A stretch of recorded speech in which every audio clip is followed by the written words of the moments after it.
Well, my name is Merriman, and my friend here is Derek May. And how long have you been associated with Jehovah's Witnesses, Derek? Well, my father was one of Jehovah's Witnesses. He was one of the first in Ireland to become a witness. So I've been around Jehovah's Witnesses all my life, although I didn't become interested until about 5 years ago. And I'm baptised about 4 years now, I reckon. I'm associated still at the moment with the Dunleary congregation just on the outskirts of Dublin.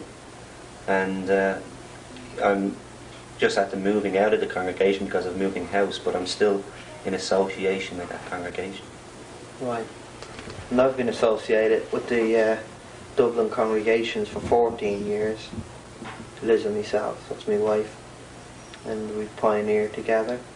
And I've been an elder for the past 7 years. I've held various positions in the congregation. I've been watchtower study conductor, school overseer, and at the assemblies I usually overseen the department handling the field service at the big assemblies, and at the circuit assemblies I was the literature overseer, and I'd given various talks at the assemblies and so forth. Also, I've been asked on occasion to go out and help a congregation that perhaps needed a bit of help outside the Dublin area, and I done that and I enjoyed it, and for 13 and a half of those 14 years I've known nothing but happiness and joy as being one of Jehovah's Witnesses in Ireland. But then the September Watchtower, 15th Watchtower, came out in 1981, and it was the article dealing with disfellowshipping and disassociation. You were a watchtower conductor at that time? Yeah, that's right, I've been taking a watchtower. Now, when I seen that material on disassociation, as far as I was concerned, I couldn't see any scriptural basis for the points being made in it. Disfellowshipping, yes, I agree entirely with the idea of disfellowshipping. It's in the scriptures, and there's no problem with that. And I think it's nice if you have a group of people, you have cleanliness and so forth. But on this specific point of disassociation, no, and it bothered me. Now, it's always been my understanding that when you have the truth, you've absolutely nothing to fear, and you can question whatever needs to be questioned.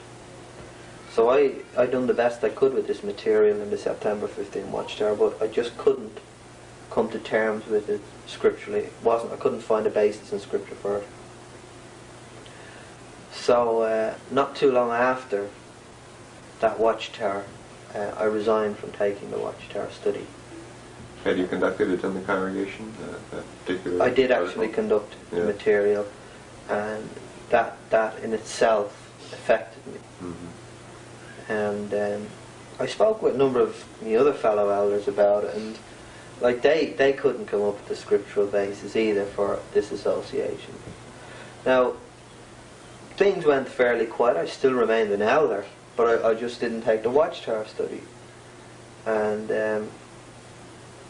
then around March, I seen the Time article on Ray France.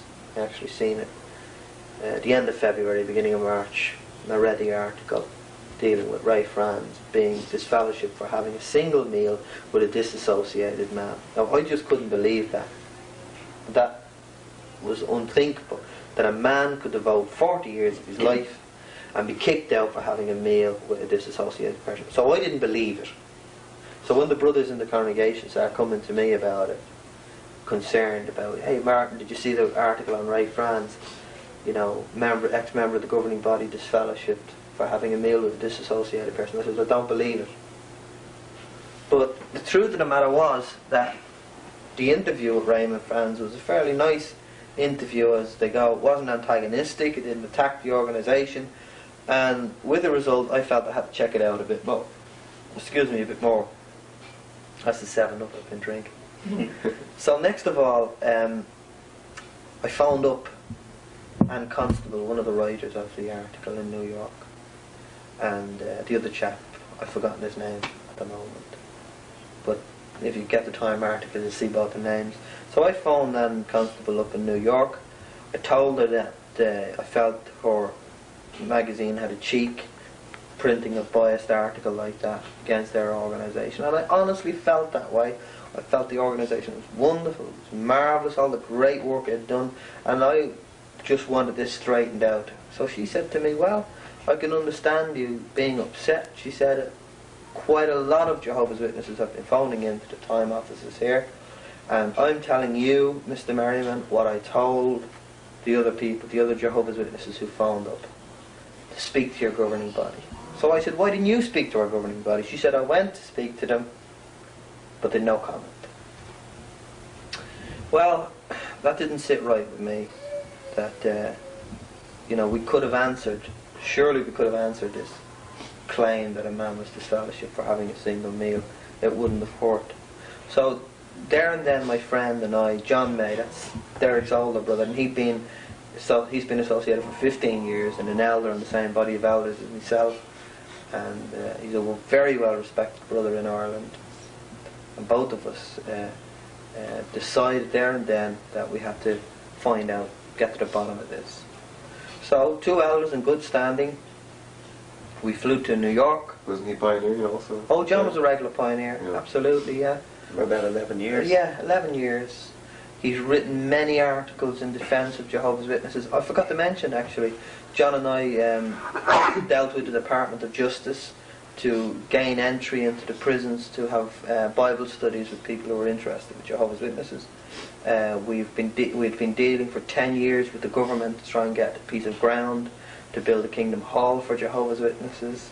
I myself went to the Secretary for Education in the Republic of Ireland, because in the schools there they teach the Catholic religion, and I got an undertaking from them that my children wouldn't be taught religion and they could be excused from the classroom, and that's precisely what happened. So we weren't taking it lying down, this religion of ours. We believed it was the truth, and we were going to do something about it. So that's why we felt so disturbed about this material. John felt the same way over the September 15 watch too. So we flew to New York in March, and we then flew down to Gadsden, Alabama. We spent 5 days and nights with Ray Franz and Peter Gregerson. I questioned them, and so did John, very closely about this whole affair. And I got a copy of the correspondence between Ray Franz and the Judicial Committee in Gadsden, Alabama, with the brothers' names on it: Theotis French, Edgar Bryant, and it was initially Dan Gregerson, but as he had a personal kind of contact with the case, he was replaced by Larry Johnson. So we had all the documents, we read them over, we looked at the material, and we said, right, there are questions to be answered, we would like them answered. So naturally, where would you go to find the answer? You'd go to your governing body. And we had full confidence, absolutely no doubt in our minds, that the governing body would meet with us and straighten this whole affair out. No question. So we flew from Alabama to California, and from California to Texas, and then up to Brooklyn, New York. We were staying with brothers all the while, and we had a nice visit with those brothers, and we had some very good conversations about the matter in Alabama.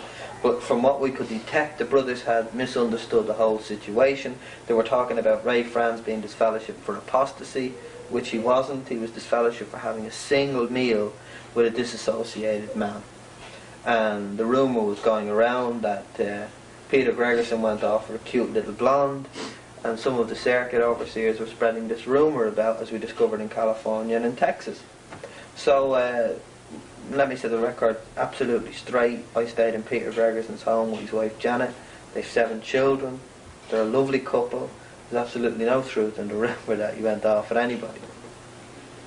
But anyhow, we phoned up Jack Barr, a member of the governing body. Now the reason we phoned up Jack Barr was that his wife Mildred, lo and behold, she was the very one that contacted John May's father in Dublin, Ireland. She was a missionary there at one time and helped him into the truth. So We spoke to Jack on the phone, Jack Barr on the phone. As I said, he was a member of the governing body. And we said immediately, Jack, we've been down in Gadsden, Alabama. We spent 5 days and nights with Ray Franz and Peter Gregerson. And we want to talk to our governing body because we're disturbed. We have some questions that we wish to have answered. So his reply was, you were where? So we told him where we were. And he said, do you think that was wise? So John, his brother, said to him, John May said to him, well, Jack, it may not be wise organisationally, but we're lovers of truth. And the truth is what's important. And what we'd like you to do is to present our petition, if you like, to the governing body that we want to meet with them. And he said, well, he wouldn't do that. He didn't feel he could do that. So we asked him, well, look, if we phone another member of the governing body, namely Lyman Swingle, he was the chairman of the governing body for that year, would you meet with us then? If he proposed it, would you back him up? He said he would. He said, I'm having breakfast with Lyman Swingle in the morning. I'll tell him you phoned, and then you can phone him up yourself. So we said, great, Jack. So the next morning we phoned up Lyman Swingle. John got on the phone to him. So he said to him, Brother Swingle, I'm John May. And Brother Swingle said to him, I know who you are. He said, you're the fella who spent 5 days and nights with a disassociated and disfellowship man in Gadsden, Alabama. And John said, that's right. So Brother Swingle said, you know, do you think you're a knight in shining armour travelling across the galaxy, or words to that? I'm not sure what he used the word galaxy. Hemisphere, I think, was the word he used. To right the wrongs, a knight in shining armour. John said no, he didn't consider himself to be that, but that he did have serious questions that he would like answered. So Brother Swingle said, you know, we're not going to meet with you. So John asked him to phone up the branch in Dublin. Phone Arthur Matthews, Fred Metcalf or Peter Andrews. They're the branch committee in Dublin. Find out the kind of men we are. You'll find that we're not here to make trouble. We're here because we want sincere, honest discussion with you and need some questions to be answered so as we can help the brothers and sisters back home. So he said no. So that went on for 15 minutes or so. So next I get on the phone and I introduced myself to Brother Swingle, and I told him that I also wanted to meet with him. And he said, no, we're not meeting with you. So I said, I can't believe that you're saying you won't meet with us. I said, if I go home and tell my brothers and sisters back in Ireland that you won't meet with us, that the governing body won't meet with us, I said, they'll call me a liar. I said to him, we go out on the doors in Ireland bragging about how we're not like the Catholic Church. If you wanted to see the bishop or someone like that, you couldn't get in to see him. But we can go to our governing body if we ever have a problem. And now you're telling me you won't meet with us. He said there is no precedent for meeting with you. So I said, well, Brother Swingle, may I respectfully bring to your attention what it says in Acts chapter 15. That Paul and Barnabas went up to Jerusalem to meet with the governing body. So he said, oh, so you think you're Paul and Barnabas now? And I was deeply hurt and shocked when he said that to me, because I didn't expect... I mean, the brothers at home wouldn't say that to me. An ordinary elder in the congregation would never say that to you. Is that a fact there? No, that's incredible. What, you know, the brothers at home were shocked when we told them this. Yeah, they really were. So, and anyhow, he said, put it in writing. So I explained to him, I'm not the best at writing. I can read and write very well, but I don't express myself very well on paper. I don't think so, in anyhow. And I said, in anyhow, I've travelled 6,000 miles. I said to him, you know, why not just meet with us? He said, put it in writing. So this went on for another 20 minutes. And he said, why did you do it? Why did you go to a disfellowship man and a disassociated man? And I said, Brother Swingle, I said, if it was you or any other member of the governing body, John and I would call on you just the same. We're all brothers. Why can't we resolve these matters together? We have serious questions. I said, 14 years ago I was a Roman Catholic. Jehovah's Witnesses came to me. They raised questions in my life that I couldn't answer. So I went along to the priest, the local parish priest. And he said, well, come in and sit down. He gave me tea and biscuits. Now, he couldn't answer any of my questions, I said, Brother Swingle. But at least he paid me the courtesy of sitting down and talking to me. Now, I said to Brother Swingle, and you'll find out later how you can prove this one way or the other if you want to, any of you. I said to Brother Swingle, I'm not asking you to meet with me. I said, I'm not telling you to meet with me. I said, I am begging you to meet with me. Because I am now at the crossroads again that I was at 14 years ago. I am confused, I am disturbed, I am upset, and I simply want my shepherds to help me. Now, they are my words. So, he said, put it in writing. That was the curt, crisp, sarcastic response I got from him. So I'll be honest with you, I was annoyed. I felt like saying all sorts of things. Who wouldn't? We're all human. So, I didn't. I wished him Jehovah's blessing. I said I would certainly pray for him because I felt that he did need prayer with an attitude like that. Being an elder and having that attitude. And we left him with our telephone number and told him we'd wait to call. And we waited 3 days and they didn't call. So we got the plane back home to Shannon. And on the way home, John and I were really shocked and upset. I mean, our whole world seemed so gloomy and dull. We'd gone there full of hope, full of loyalty, if you like, thinking our questions were going to be answered, and there wasn't even an attempt to even hear the questions. So we got into Shannon, we went home. So that week, that was the very week, we got home on the Saturday, and the following Saturday, Brother Lloyd Barry was coming on his own visit to Dublin. So, you know, in my heart of hearts I thought to myself, well, maybe he'll meet with us then. Maybe he'll have been instructed to meet with us. But Saturday came and went, and Brother Barry didn't meet with us. So, the following week, when he left, we got a phone call from the branch, Brother Arthur Matthews. He is the branch coordinator in Dublin. And he said, I heard you were in America. He phoned John up. We want to meet with you. The branch committee want to meet with you. So, John and I went to him. And one of the branch committee was away, Brother Fred Metcalf. So we met with Brother Arthur Matthews, the branch coordinator, and another member of the branch committee, Peter Andrews. And we sat down with them. Yes, we told them we had been to America. Yes, we'd been with Ray Franz and Peter Gregerson. And we explained why we'd done it and what we hoped to achieve. And Arthur and Peter listened to us. And they questioned us a little bit about our stay over there and so forth.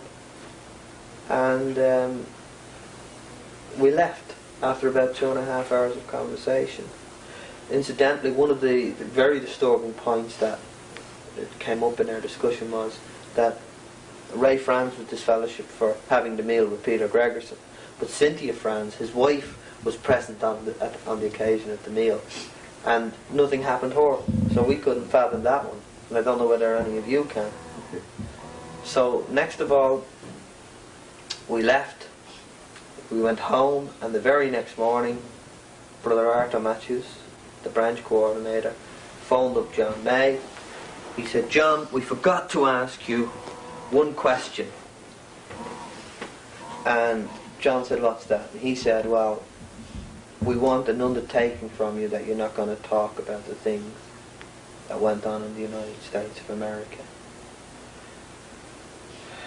So John said he would give them that undertaking. John came to me and he said to me, Arthur had phoned them up and wanted to know what the situation was with me. So I said, no, I wouldn't give that undertaking. I didn't know what I was going to do, but that was how I felt about it. Now, I have left out one very important point. If you remember, I said to you earlier that you can verify our conversation with Brother Lyman Swingle. Well, the reason you could verify it is all you have to do is contact Brooklyn, because Arthur Matthews told us that Brother Lyman Swingle taped our conversation without telling us what he'd done. And a copy of that tape, along with a private memo, was sent to the branch in Ireland to investigate us and find out about us. Now, I found that extremely disappointing and disgusting, because there we travelled 6,000 miles to sit down and talk with them. They had no time to talk with us there and then, but yet they could send a tape to the other side of the world along with a memo to investigate us. So that was very disturbing. So nothing happened after that for about 6 months, until, let's say, about 6-8 weeks ago. Now, John and I, in the country as a whole, in Ireland as a whole, are very well known brothers, and it wasn't unusual for us to receive requests from other brothers or sisters, perhaps needing help for one reason or another. And what happened in the past 8 weeks really was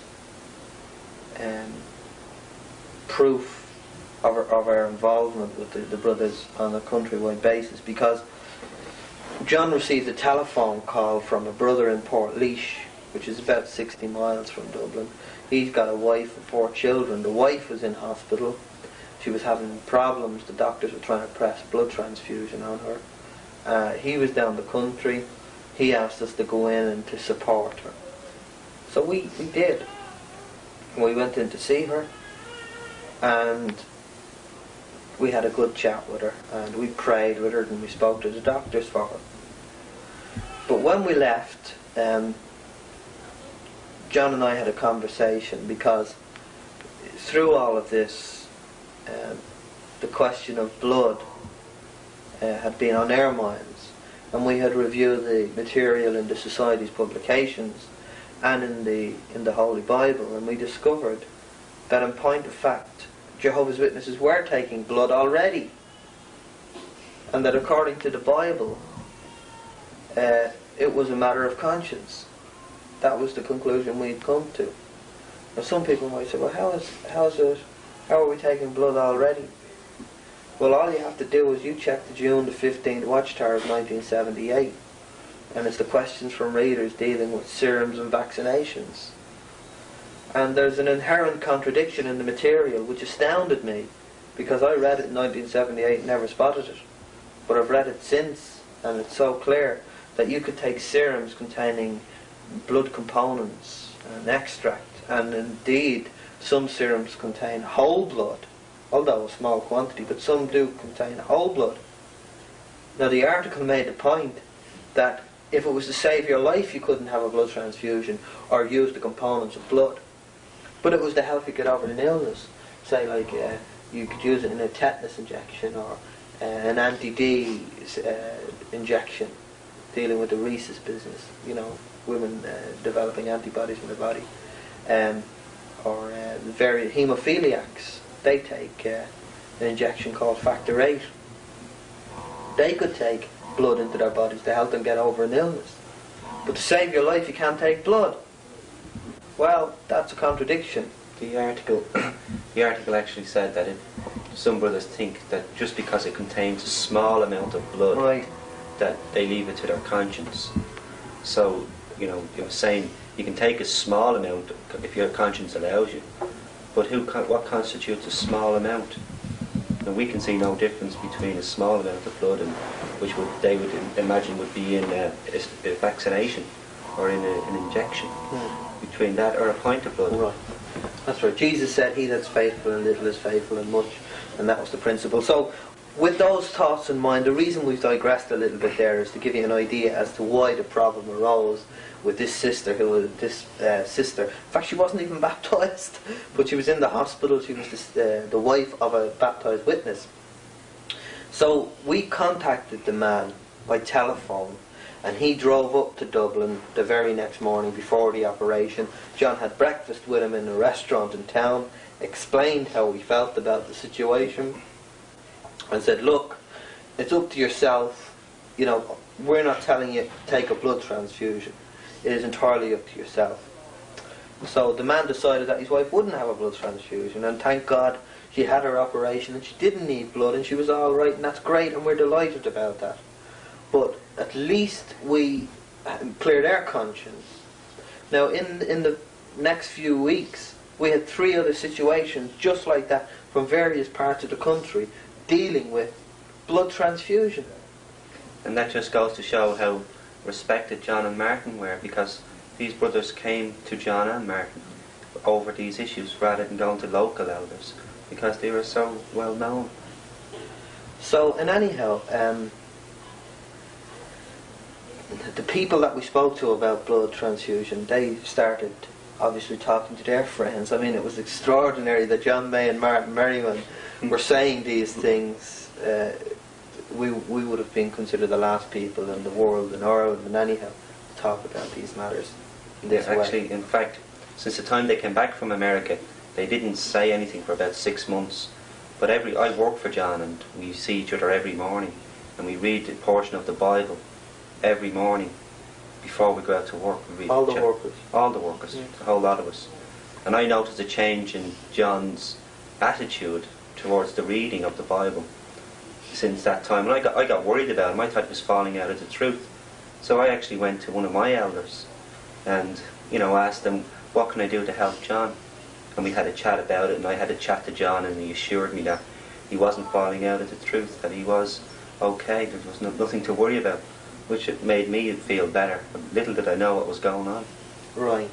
So, word got around that things weren't as they always had been for Martin Merriman and John May as regard our association with the organisation and that.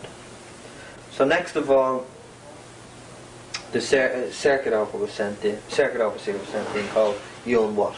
Ewan Watt's a little Scots brother, and I've known Ewan for how long do I know Ewan?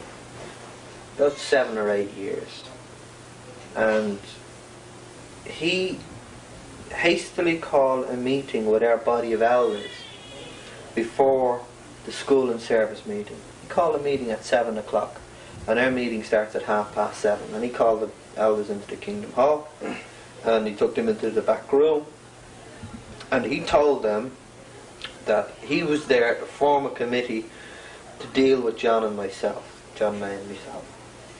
So on that body of elders, naturally we've some very close friends. We've served on the body of elders for years.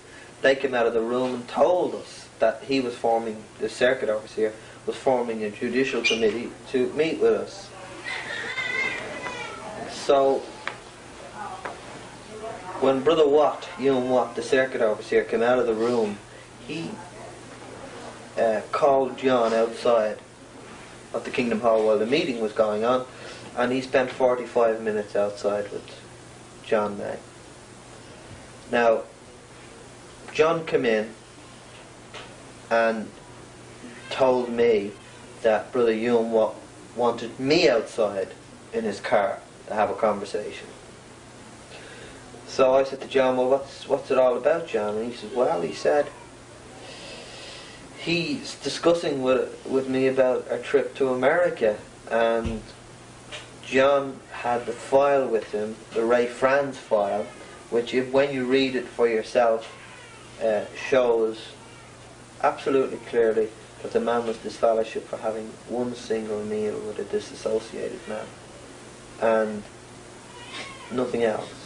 There was no other reason for his disfellowshipping. It also demonstrates that the case was handled very hastily, not at all in accord even with the society's direction of taking time to study matters and always, view what the Bible has to say about things, do not be hasty and so forth, and this was done with the greatest haste in the world. And anyhow, John had the material with him and offered it to Brother Ewan Watt to read, to enable him to get a clear picture of why John was feeling as he was feeling and why I felt that way.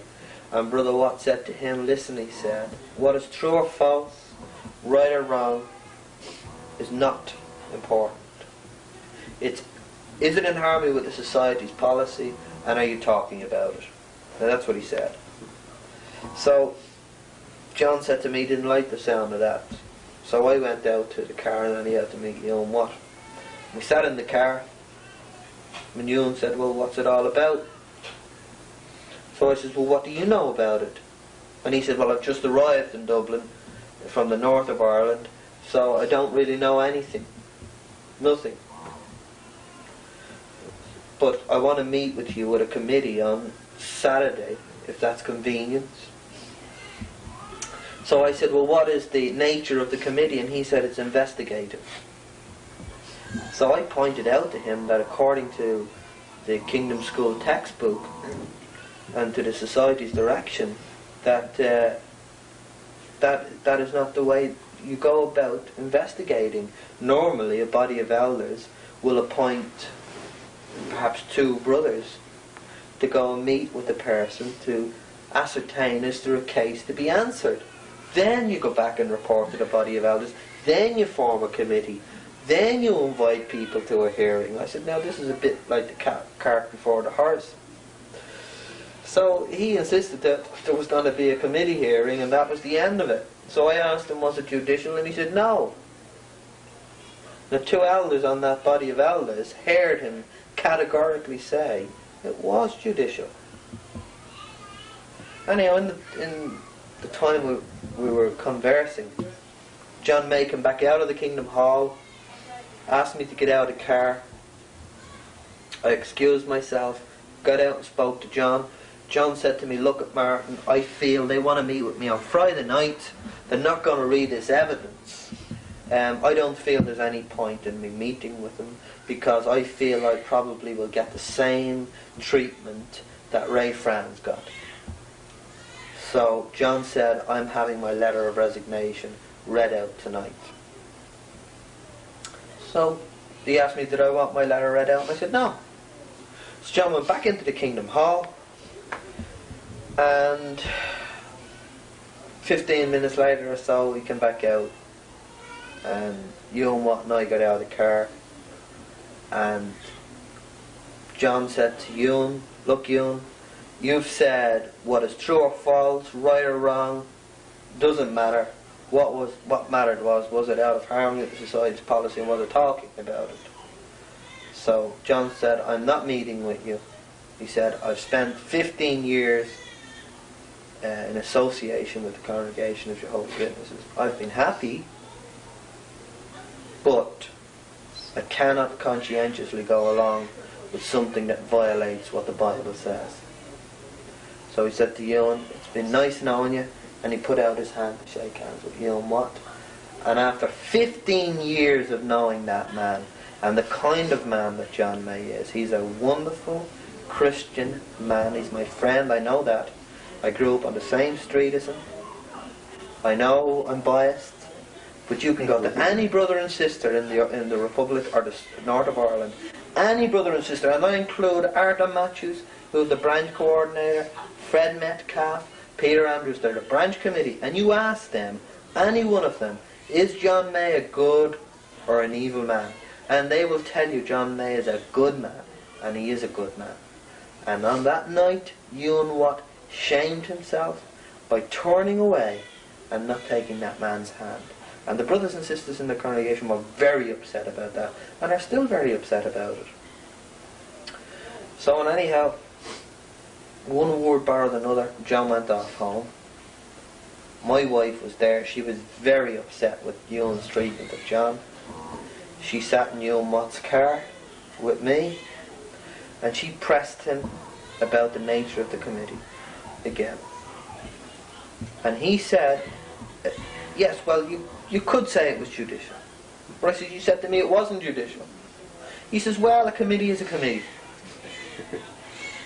So anyhow, I pointed out to him that it's all right to view it like that if your head wasn't on the chopping block, but if it was your head, you wouldn't view a committee as a committee as a committee. you'd want to know what this committee is and what it was about. So he then said to me, well, will you meet with us tomorrow night? And I said, I won't meet with you tomorrow night. I said, it's too soon. I said, and besides, I have 4 kids and a wife to support. I've got to go to work tomorrow. I'm going into the country, and I don't know what time I'll be back at. I said, Saturday you said, and Saturday it is. So he said, fair enough. So we were on our way home that night, and we called into a brother's home, Brother Peter Doyle, presiding overseer. Now he read out John May's resignation that night, and he resigned from being an elder that very night too, because of the treatment that the circuit overseer was meting out to John May and myself, and he wasn't going to be a party to it, so he resigned that night. So when I got to Peter's house, Peter Doyle's house, he'd been an elder, by the way, for about 9 years. He'd served in Dublin, and he'd served in Scotland, in the British Isles. So he was a man of quite experience. And anyhow, when I got to Peter's house, there was John May and his wife Yvonne. And that very night, 40 brothers and sisters came to Peter's home.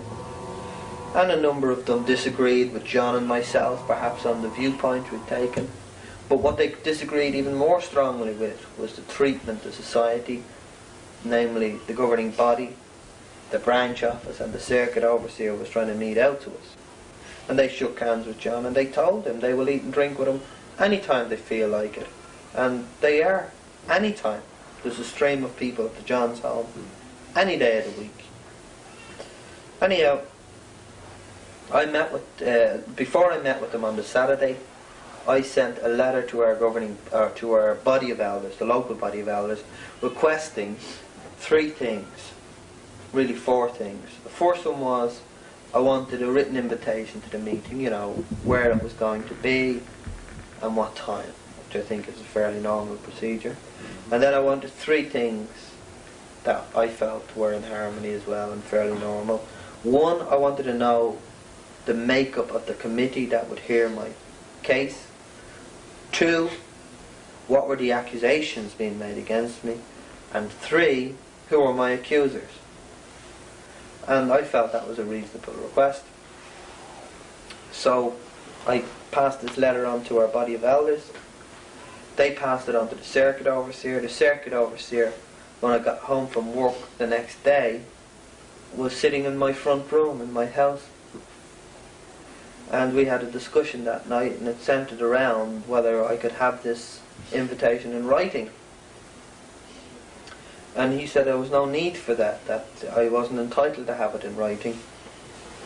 And I pointed out to him that it was normal procedure to invite a brother, and I'm asking for it in writing. So after 3 hours, I had to get him a small, tiny piece of paper out of my children's school book.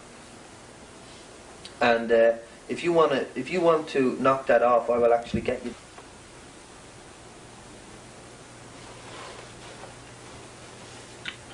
So this in fact is the piece of paper in question, and as you can recall, the 3 points that I wished to have clear with them was who made up the committee, who are the accusers, my accusers, and what were the accusations.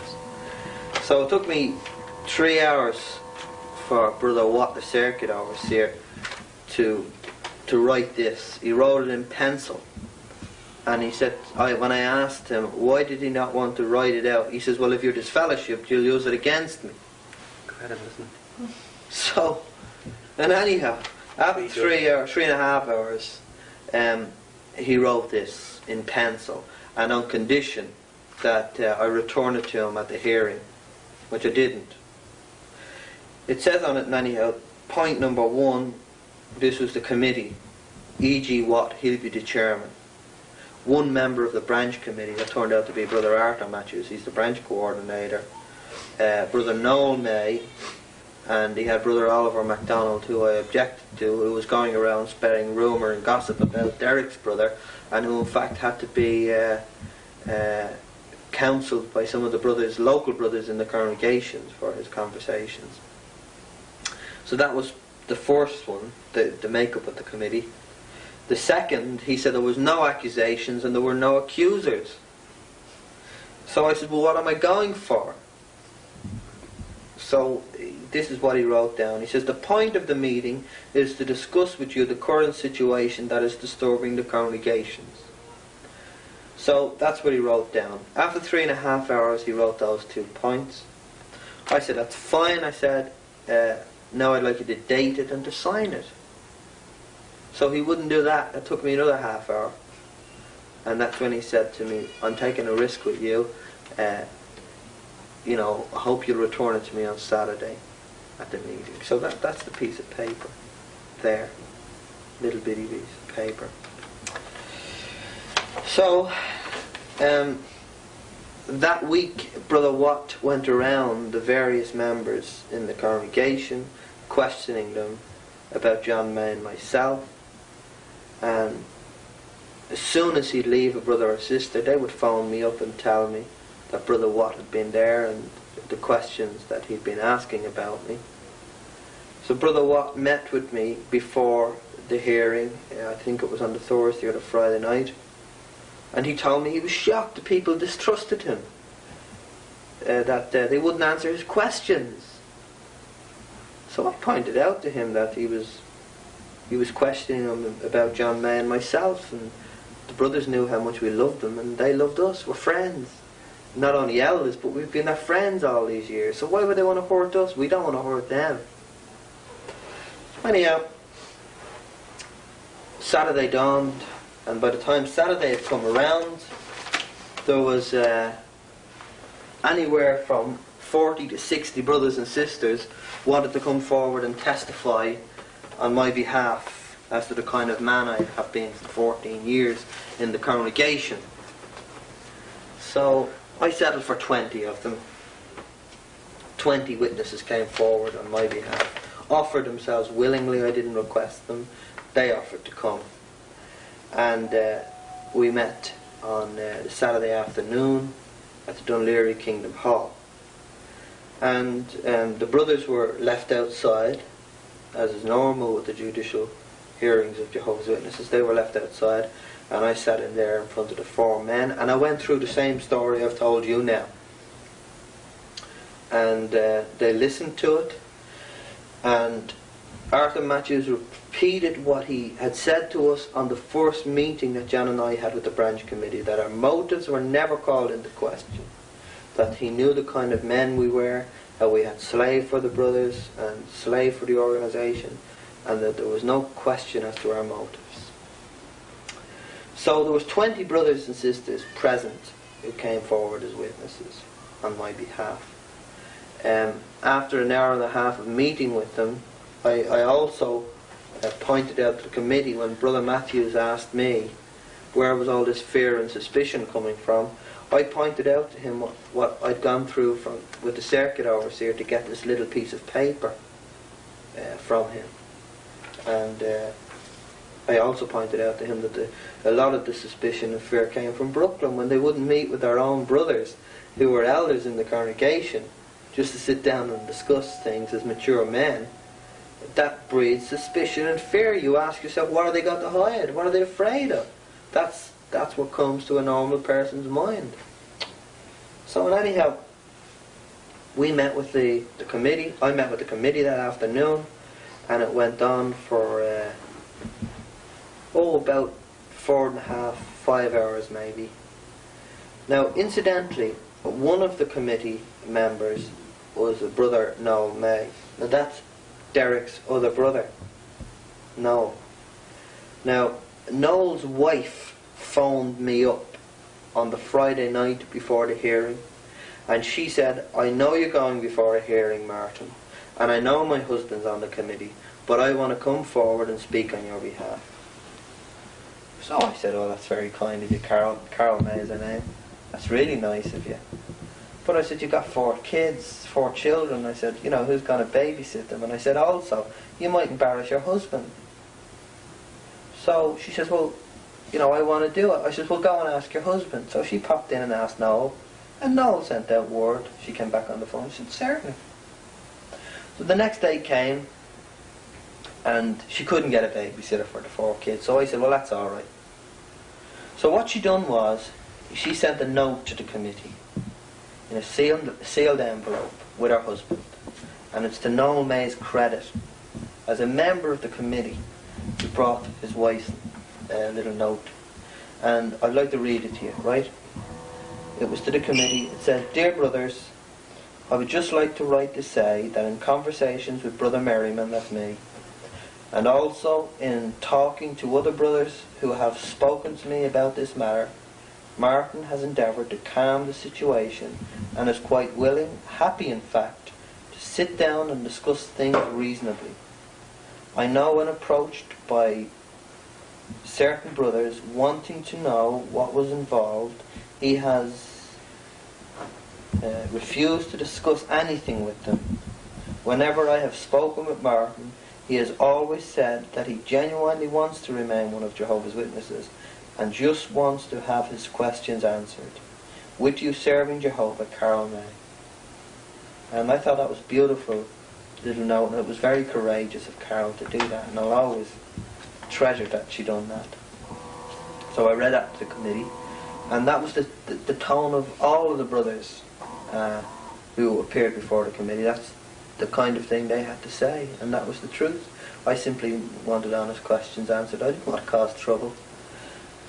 So by the end of the hearing, the committee informed me that I was cleared and that I was a brother in good standing in the congregation and so forth.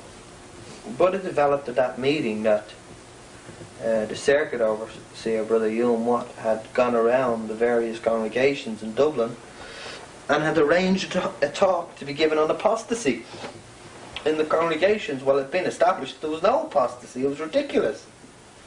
So Brother Noel May pointed out to him that first of all he'd no right to go into the congregation and simply override the brothers in oversight there and arrange these talks, that it was causing fear and upset and bad feeling. So the branch overseer, coordinator, Brother Arthur Matthews, he agreed, and the talks were actually cancelled on apostasy, and they gave a talk on the faithful and discreet slave and loyalty to the organisation, which is fine. There's no problem with that if that's what they wanted to do, but not on apostasy.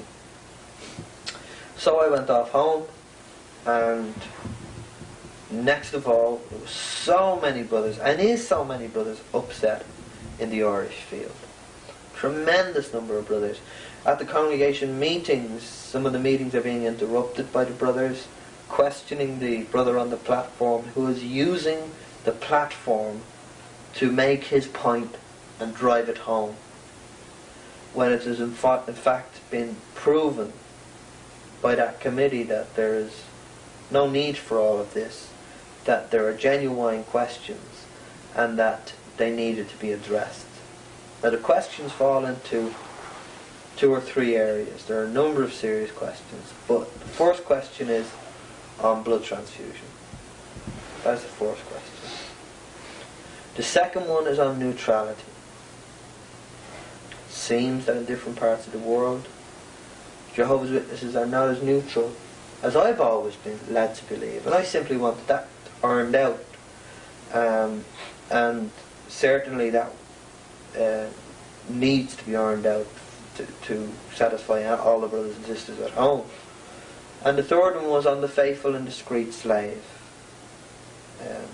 Certain serious questions. For example, who are the faithful and discreet slave? You know, is it the governing body? Is it the great crowd, which the majority of the writing department in Brooklyn are of the great crowd? Or is it the 10,000 brothers around the world who take the emblems, but who do no writing? Do not feed the domestics their food at the proper time. So that was a question. It wasn't an attack, and isn't an attack. It's simply an ordinary question. And the brothers and sisters back home need that answered as well. So they had all these questions themselves then, the various congregations. The elders couldn't answer it, the branch couldn't answer it, so they sent to Brooklyn, and Brother Jack Barr came over with Brother Bob Petty. Now in the meantime, before Brooklyn had agreed to send anyone over, Derek's other brother Jared had offered to pay for the branch committee or members of the branch committee, myself and Noel, his brother, or John, his brother, to go to Brooklyn to meet with the governing body. Even at this late stage, he would pay for absolutely everything. It wouldn't cost the society a red cent. It wouldn't cost the local branch any money. So Arthur Matthews, the branch coordinator, thought that was a nice offer and certainly have it looked into. But as it turned out, they decided to send representatives from Brooklyn to Ireland. Well, Brother Jack Barr and Bob Pevy arrived on the Thursday. What date is today? It was last month. The last weekend last month. On the Thursday. And they met with the Dublin congregations. Just the Dublin congregations.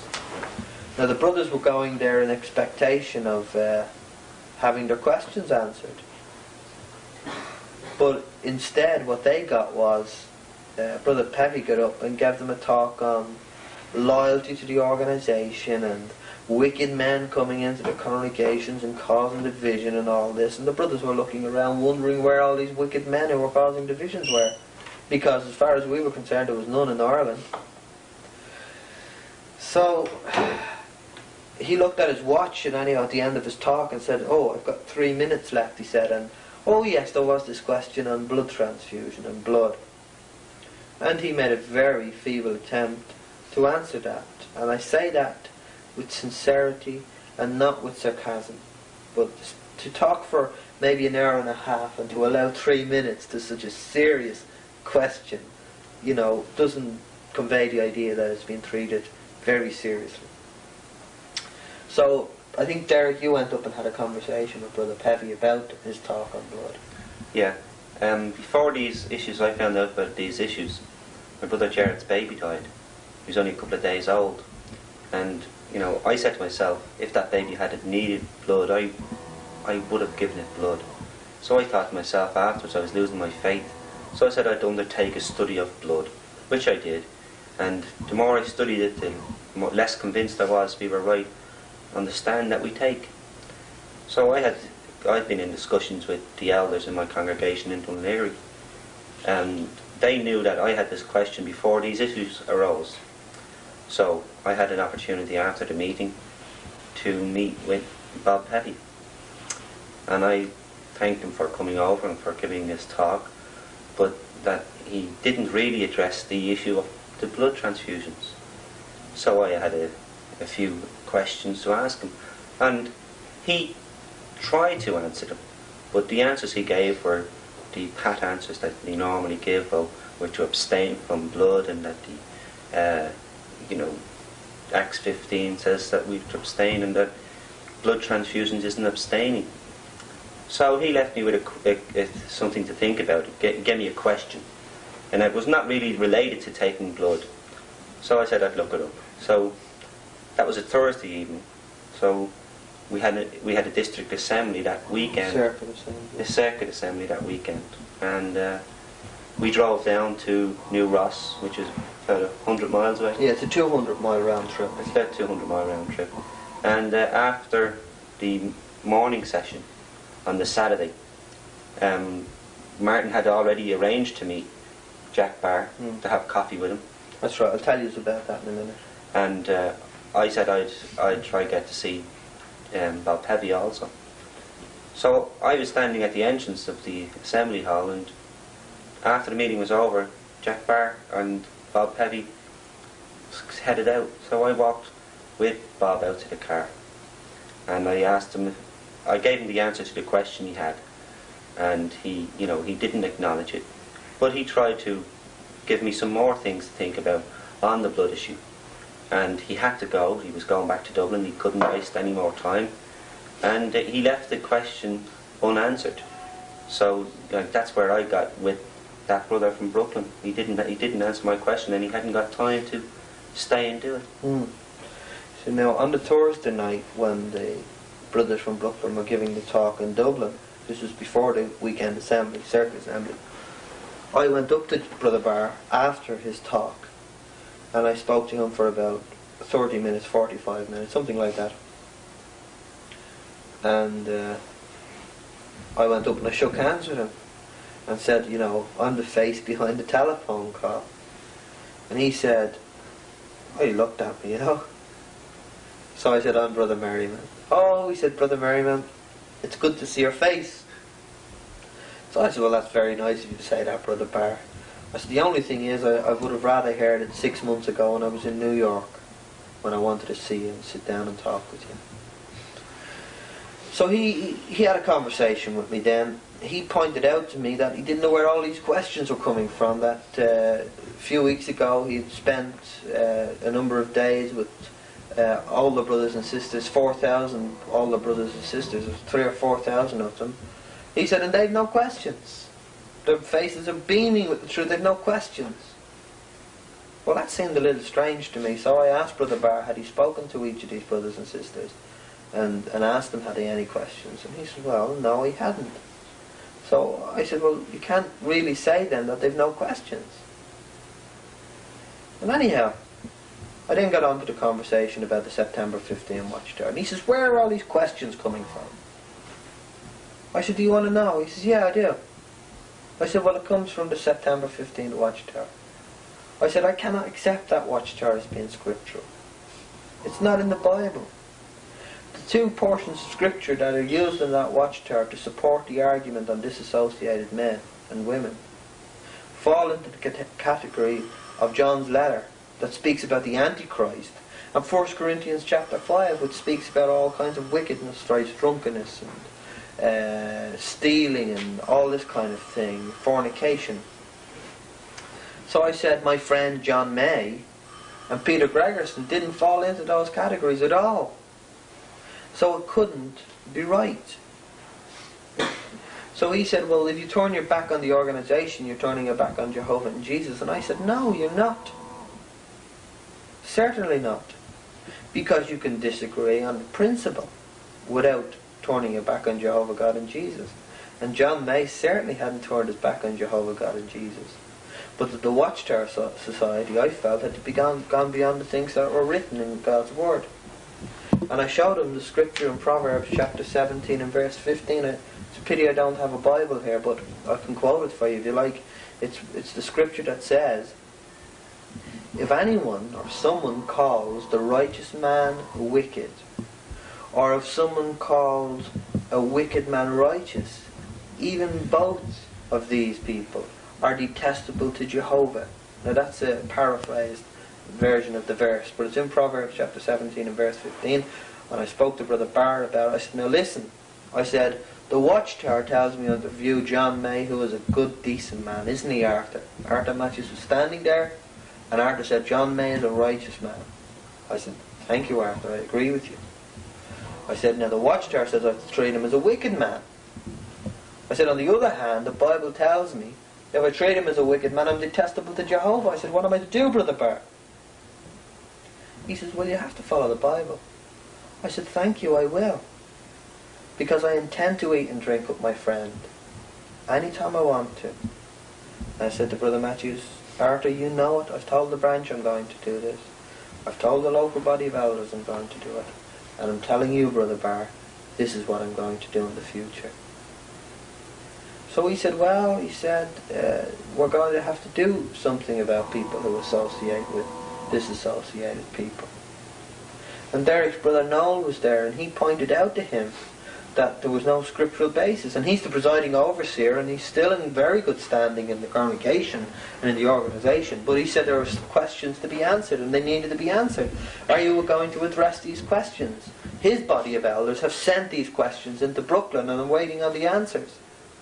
And a number of other brothers and sisters have wrote individually to Brooklyn and are waiting for the answers to these serious, honest, genuine questions.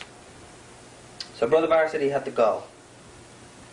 So I said, listen, I said, Arthur Matthews, I'd phoned him early in the week. I got him to promise me that he would ask you, would you have a private meeting with me to sit down at this late date even to discuss the matter. And Arthur said he would ask you. He said to Brother Barr. I said to Brother Barr.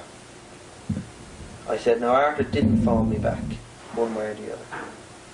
And Arthur Matthew said to me, that's the branch coordinator, he said, well, I've been very busy. And we were very busy. So I was disappointed about that, to be honest with you.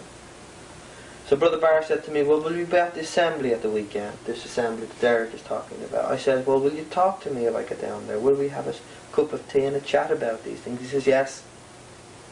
So I said, I'll go. So Derek and I and another brother Ray Norton made a 200-mile round trip. And when you know the roads in Ireland, that's a long, long trip. You know, I mean, that would be the equivalent of maybe 400 or 500 miles here. So we made that round trip. Now, I went down there to the assembly, looked for Brother Barr. I met Brother Matthews. He knew what I was there for. He'd heard the arrangement being made. And Brother Barr left without seeing me. And he never did see me. Although the branch had my phone number and he was returning to Dublin and he was there another day, he made no contact. So naturally I was disappointed about that. It's only human, isn't it? Mm-hmm. It's actually that, it's not that he just didn't see it, it's that this moment the session was over, they were gone. Like I had to catch Jack, Bob Heavy, at the door, only for I was standing at the door. I walked him to the car. I mean, the sessions were over 5 minutes before they were gone. Yeah. So, I was very disappointed about that. So we got back to Dublin and anyhow, and in the past few weeks a number of brothers had resigned and the elders were trying to stop them from resigning. And the reason the brothers feel this way is because there's been no attempt to address the questions, the serious questions. None whatsoever. And the congregation that I've been associated with, the central congregation, it was one of the happiest congregations I've ever associated with in 14 years. Lovely brothers and sisters, and I love them and they love me, I know that. A number of them have stopped going on service. A number of pioneers have stopped. A number of the ministerial servants want to resign, and some elders. And not because they don't love Jehovah and Jesus, they do, very deeply and sincerely. And if you don't know anything about the work in Ireland, it would pay you to have a look at it, and you'll see the fight the brothers have to put up with there against the Catholic Church to stand for Jehovah. So they are deeply concerned and hurt, and it's a shame all of this has happened. But that's the way things have unfolded.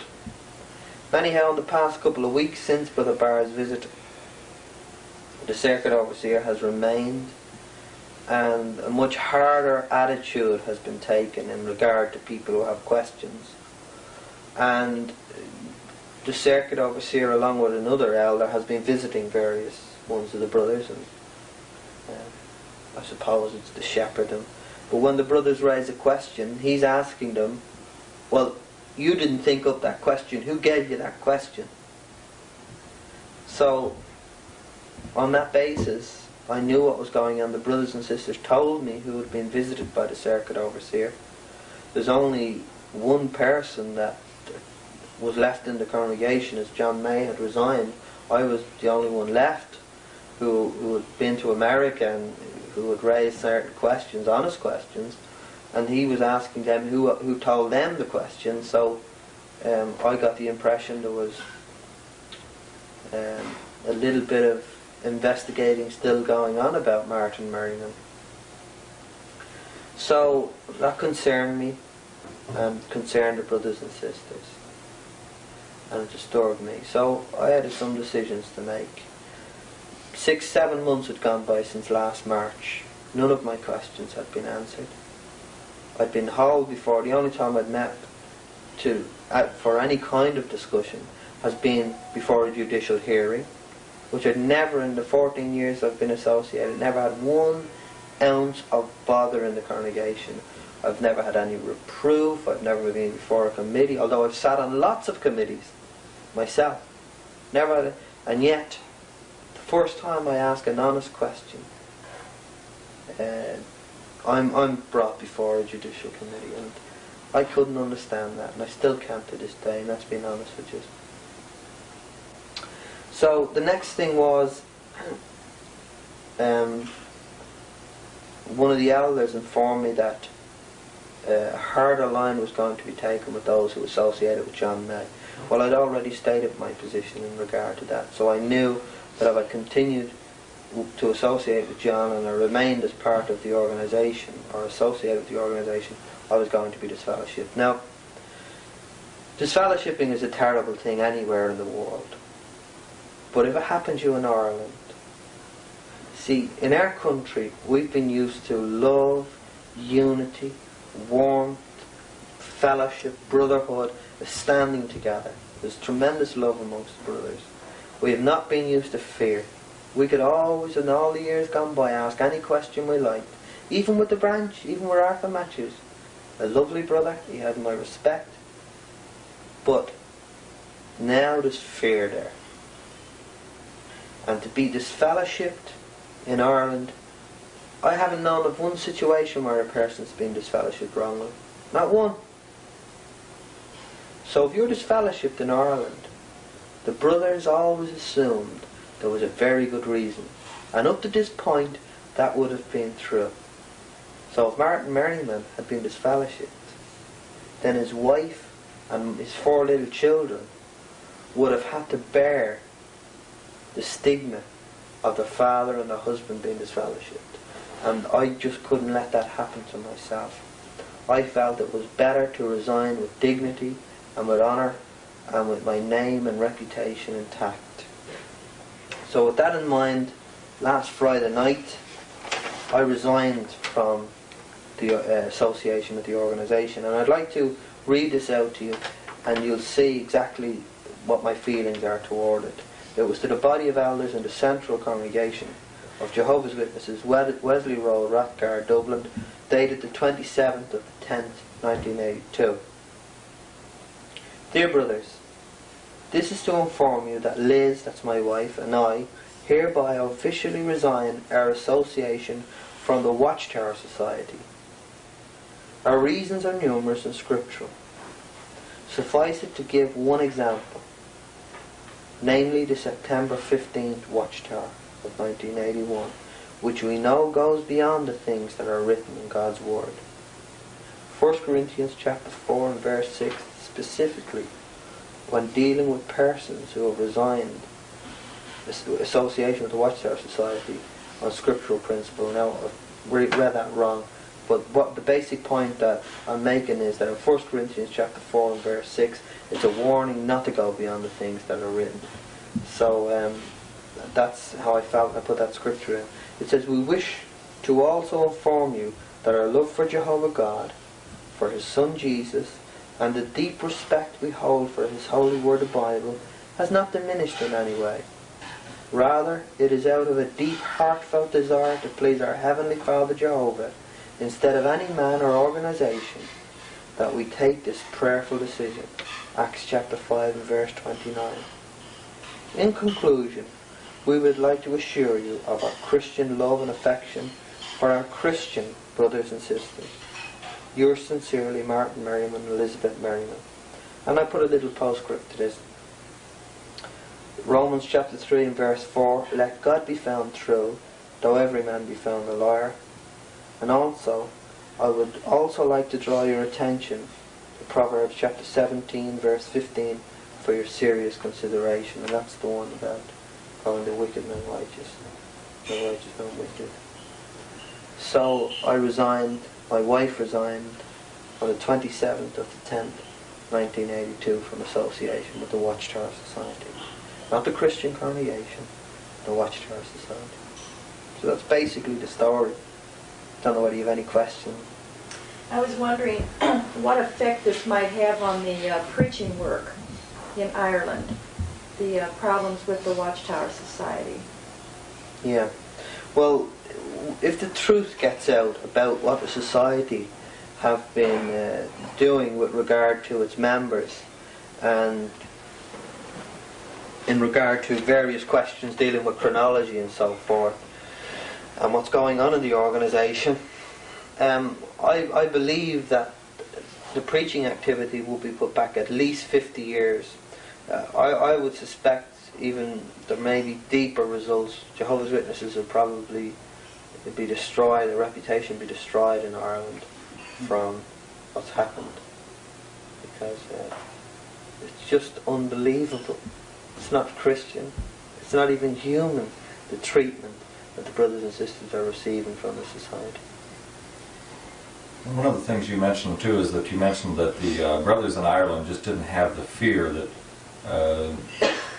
any kind of fears from the organization. What was your impression when you came over to America and looked at the congregations here? As to did you see that type of fear here in that? Well, when John and I came, we bought a Rambler ticket to fly to various states, and we were in 6 different states, and we spoke to brothers and sisters from various congregations and elders from various congregations from California to Alabama to Texas to New York State, and the brothers even and sisters even in the Bethel, and everywhere they were apostate crazy. It was like McCarthyism. It was like Reds under the bed. Everywhere there was an apostate. Where's all these apostates?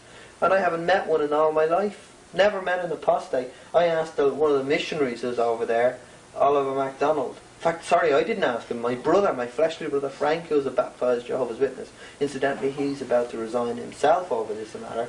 He asked him, have you ever met one of these apostates? And he said, no. And I haven't met one single brother who's met an apostate as described in the Watchtower. No. So this fear is just completely new. One other question I had too is you mentioned that you flew to different parts of the states and so forth. This is kind of a personal question, but I think it's one that needs to be answered. Are you a wealthy man to where this was just came easy to you, that you just put out some money out of your pocket change and decided to fly around and well, as that brother put it, be the knight in shining armor? How is your standing there? I mean, was this something that was a great expense to you to do this? Well, to fly to the United States cost me every single penny I had. Now, I'm not talking about excess money. I was in debt. My business, the little business, I was cleaning chimneys for a living before I left. And that round just folded. By the time I got back, there was just no business left. And it cost me a great deal of money. And my family, and though my wife was very willing, because we love the truth, we love God's Word, we love the brothers and sisters, and we just had to find out what was true. So she was willing to make that sacrifice too. So I'm far from being a wealthy man, far from being a wealthy man, and I think Derek can verify that. Yeah, my candy's really tight. I don't mean that, But it did cost a lot of money, like John as well. It cost John a lot of money. And, he took most of that out of the business expenses, and we're still paying for it. We still got to work for it to pay it back. So we're in debt over it as well. So it has cost a great deal of expense. But I don't think that's what was the main major issue. I think the questions that were raised in that Time article was needing an answer. And as for the fear in the congregations, I'm associated with the Dunleary congregation, and we had such a great relationship in the congregation, nearly everybody in it. We were all friends, we regularly go to each other's homes for meals. The elders were the most helpful and loving elders that really I could ever meet. And we were trying to buy a house in the area we live in. It's just so expensive. And you and Brandy, you mean? Yeah, my wife and I, yeah. And we decided to settle for a lower substandard home in order to remain in that congregation. But we couldn't even get one of those, so we had to move out of the area. So we've never experienced fear. And since I've come over to America, which is only a week now, I'm only in America a week, and I've heard some of the reports of what's happening in the congregations around the country. I just can't believe that it's happening to a Christian community, a so-called Christian community. I know most of these things wouldn't happen at home because the brothers have a different outlook on life even. But I came over to America to see the elders in Gadsden because I didn't really, in my heart, believe that these things were actually so. I thought, things were exaggerated and things were in first hand or second hand and third hand. So I honestly believe that even after 6 months of it, that it could be resolved within the organisation. I certainly prayed that it would be. So I come over to America with the Raymond Franz file that Martin was talking about, that he offered to Ewan Watt, the circuit overseer. And while Jack Barr was in Dublin, he told Martin that there was a few talking to him at the time. He says, well, you'd get the other side of the story if you went to Gadsden. And spoke to the elders. And spoke to the elders there. So I came down here and I rang Larry Johnson, one of the elders on that committee, and I said I'd like to meet with you in connection with the Raymond Franz case. I told him I was from Ireland and that I'd only got a couple of days and that I'd like to meet him tomorrow night after the meeting, which was a Tuesday night. So he said okay, that was alright. So after the meeting I met with Larry and with Theodis French. He was also on that committee. And what struck me was that, they were very young men. In my consideration, they were young men. I only reckon they would be about, Theodis would be about 35 years of age. He just seemed young. And that struck me as unusual for two men on a committee to ruin a man's life, to be so young and seemingly so inexperienced. But I sat down with them and I said that the way that they handled the Raymond Franz affair had disturbed the brothers greatly in Ireland, and that I was over here and I was representing about 100 brothers. And that we had gone to our elders, and the elders just couldn't help us on this issue. So they brought in the circuit overseer and so on, and Martin has told the story what happened in Dublin. And I said that the branch sent to America, and Jack Barr came over, and it's on his authority that I am here now in Gadsden, that he said if I come to Gadsden that we'd get the other side of the story.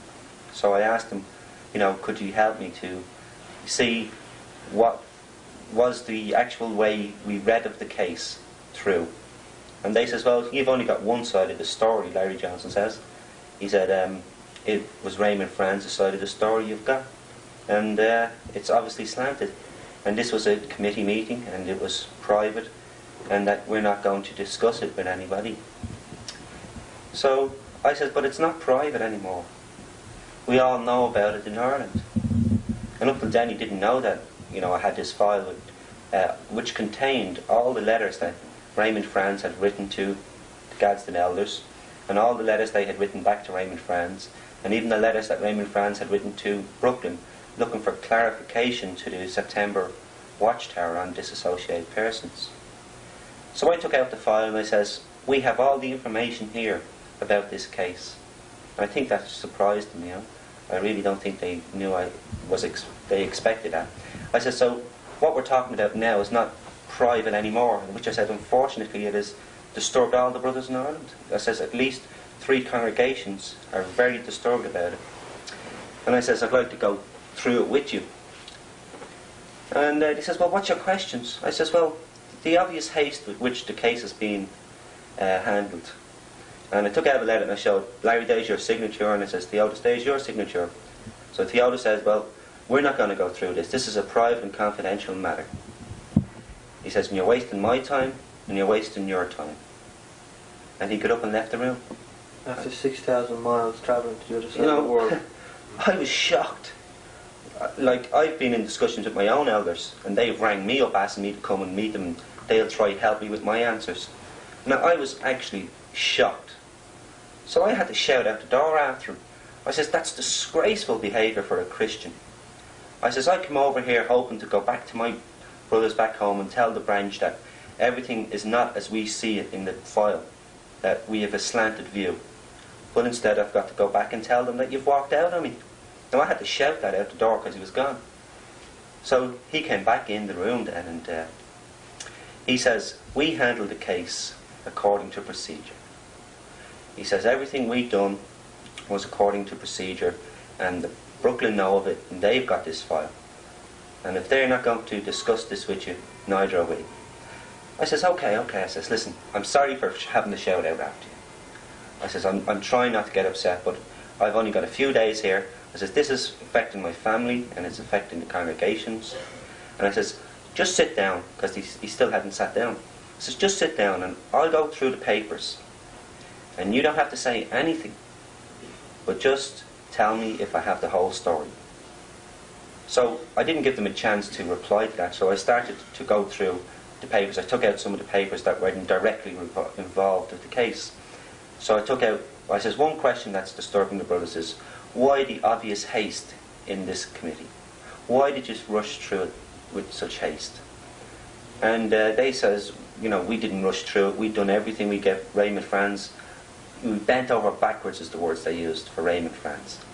I says, but Raymond Franz wrote to Brooklyn for clarification to that Watchtower article, because it put disassociated persons in the class of disfellowship persons, no matter what the reason they disassociated for. And he said that affected him in Gadsden and many others. So I took out the letter that he had sent to the committee, saying that he had written to Brooklyn and that he was waiting on a reply. And I took out the letter of their reply to that, and I read it to them. I just don't have it here. And they said in the letter, we acknowledge that you have written to Brooklyn about this matter, but we have decided to continue with the case. So I says, you didn't even wait. He says, well, Brooklyn didn't answer. And I says to him, you've dated this letter a couple of days after Ray sent you that one. You didn't even give them a chance to answer. So I don't think they really liked that. They knew then that I had a whole case. And they says, we're not discussing this. It's a private matter. It's confidential. We went by procedure. We went through the organisational procedure of things, which you should do. You should be leaving this to your elders. I says, we've left it to our elders. The elders brought in the branch and circuit overseer. They brought in brothers from Brooklyn, and they've not been able to help us. So I'm here now asking you to help us, please. And I said to him, really, I didn't come over here to create trouble. I came over here to hoping that these letters are not all that there is to the case. And they said, well, you've got all the letters, they says. And if Brooklyn isn't going to discuss it, we're not going to discuss it again. I says, listen, Jesus would leave the flock, he said, just to go after one sheep. I says, even if we have to step outside of procedure, just to help the brothers in Ireland, wouldn't it be worth it if we helped one or two? They says, listen, any John Doe who goes off for the circuit overseer's wife, we're not going to go up into the congregation and tell them about it. He says, and we're not going to go through this because someone in Ireland has a question on it. I says, but it's not just someone in Ireland. I says, it's over 100 brothers who I'm representing here today. Because there's over 100 brothers asking the particular questions, but I'm sure there's hundreds more who want them answered. And I says, it's not a private matter. I've got the file here in front of me. Well, you've got the file, that's all there is to it. You don't need any explanation for it. He says, if you're losing your faith, and if the brothers in Ireland hadn't been loyal over this issue, well, they haven't got much faith to talk about. I says to him, I was shocked. I've never experienced anything like it. I'd like to put them down in County Cork for a couple of weeks and see how strong their faith would be. Yeah. But I says to them, I can't believe this is happening. I can't believe that you're saying this to me. I've really come over here looking for your help, and you're turning me away. And they says, we're not discussing it any further with you. There's no point. You have the file, and that's all there is. And that was it. They just wouldn't go through it with me. And I says, well, I'm really sorry it's come down to this, because now I know, I've come down myself and I've seen it for myself, that if you're not going to go through it with me, I says, there must be something to hide. I says, if you're hiding something, all you've got to do is just sit there and I'll go through the papers and you just tell me if there's something missing, and that'll satisfy me. But they just wouldn't even do it. So that was it. So since then, there's another elder in that who was associated with that congregation, who's rang up and he wants to see us tomorrow. So I'm going to go and see him tomorrow. And he said that the way they handled it was wrong, that they shouldn't have handled it in that way. So I'd rather not give that elder's name as yet, because we'll see what happens after tomorrow. But I must say, I have never been so shocked. Up to now, I've hoped that the organisation was okay. I could see there was certain things wrong, but I couldn't see any other way as being better. I could see that there was questions needing answering, and I myself was doing my own research and study, which I think all of us should, because if we resolve it ourselves, and if we find out the answers and questions, well then we'll be better people for it. But I think now that there's no avenue that we can hope to go to get these questions resolved. So I really am personally finished with the organisational procedure of things. Those men have proven to me that the community that we associate with is not as Christian as we'd like to think it. So that's where I am.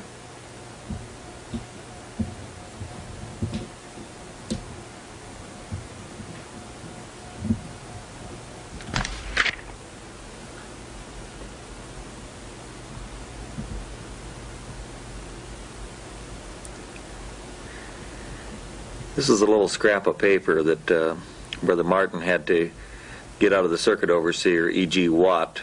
It took him 3.5 hours just to get this little scrap of paper, 3 hours just to get him to write it out, and another half hour just to get a signature on it. It's kind of interesting that he didn't want to put anything in writing. It kind of makes us rather suspicious of anyone that doesn't want to put anything on paper at all.